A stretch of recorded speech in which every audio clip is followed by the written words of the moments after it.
are flying over Washington, District of Columbia, capital of the United States. We shall view this beautiful city, the pride of every American, from the clouds and from the ground, thus observing it to the best advantage. We soar over the Capitol, the Senate and House of Representatives office buildings, and the Congressional Library. They house the legislative and judicial branches of the government, plan and enact the laws of the land. Should the plane encounter sudden air pockets, don't be alarmed. Congress may be in session. Here's a close-up of the House office building, where congressmen do their heavy thinking. In this structure, each representative has an office in which to transact the government's official business. The Senate office building is just across the Capitol grounds. Both buildings are constructed of beautiful white marble and are connected with the Capitol by underground railways. We abandon flight to stroll in Pennsylvania Avenue.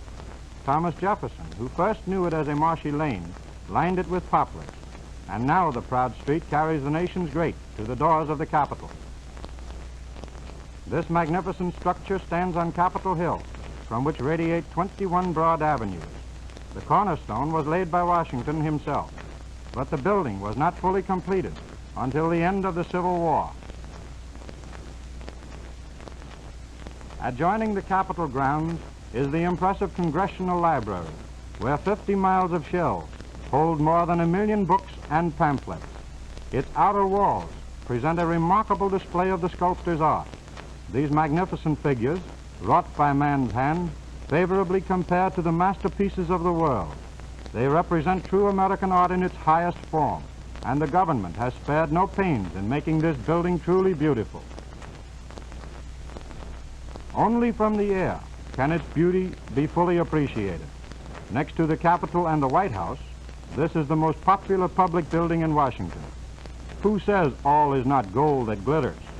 This great dome is coated with 23-karat gold. Behind the Capitol stands the Peace Monument, one of the newer and more impressive of the city's works of art. It was erected to commemorate the peace which marked the close of the World War. Flying along Pennsylvania Avenue, we see the classic Treasury Building, where Uncle Sam keeps his bulging pocketbook.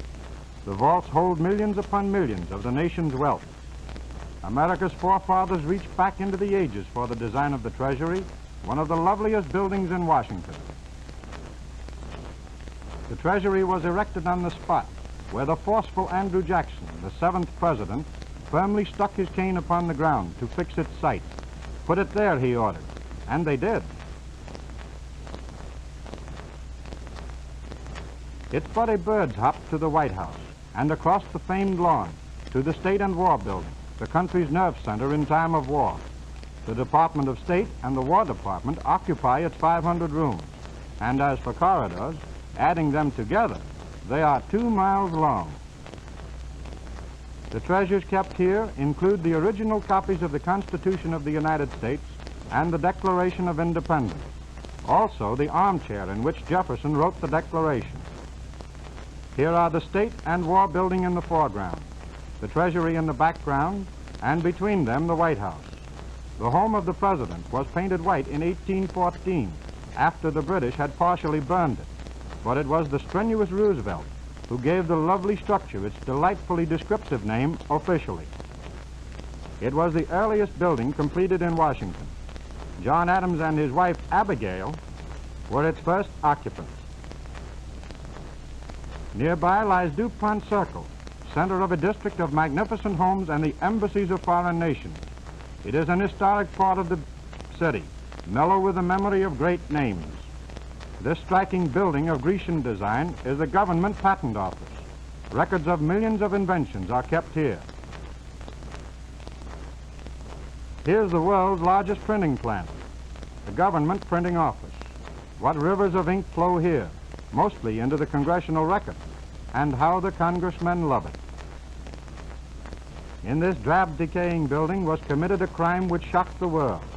Here in Ford's Theater, Lincoln was shot down on that evil April night of 1865. Again in the air, we fly over the mall, now being actively developed into the sweep of beauty dreamed by its planners over a century and a quarter ago. on our way rears that shaft of glory to the glamorous memory of the first president. In its simple, austere beauty, the Washington Monument, 555 feet in height, dominates the landscape. Loopholes near the top afford panoramas over the city, hills, and rivers. From the northern end of the mall, we see the monument down a vista of unforgettable beauty. Across the lagoon, the shaft faces a deathless tribute to another great American. The exquisite Lincoln Memorial is the greatest monument ever erected to the memory of one man, the great emancipator.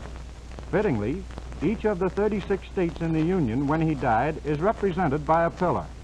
Thus did the reconstructed land pay heartfelt homage.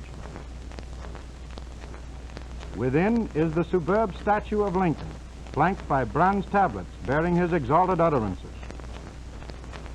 The spirit of Lincoln seems to brood beside the river which so often held his anguished thoughts in the harrowing years from 61 to 65. Indeed, all is quiet along the Potomac. The bridge to Virginia is a memorial to Francis Scott Key, author of the Star-Spangled Banner, for he lived nearby. It leads to Arlington, where sleep the nation's warrior dead. Arlington originally was the estate of the gallant Robert E. Lee, whose mansion now is a national shrine. It was from here that he departed to lead his cause. The amphitheater, reverent in its beauty, stands amid tall Virginia cedars. Beside it is the country's memorial to its World War heroes, the tomb of the unknown soldier, seen at the top. 16 miles from the city he founded, on the opposite bank of the Potomac, stands Mount Vernon, where the father of his country lived and died, and where his body lies entombed. The nation now holds his home in trust for the ages. The modest George Washington wanted to call the capital Federal City, but the young nation lovingly ignored him and gave it his great name. Whenever and wherever Americans pronounce the name, they pay homage to the undying glory of Washington. And, like the man, the city remains first in peace, first in war, first in the hearts of his countrymen.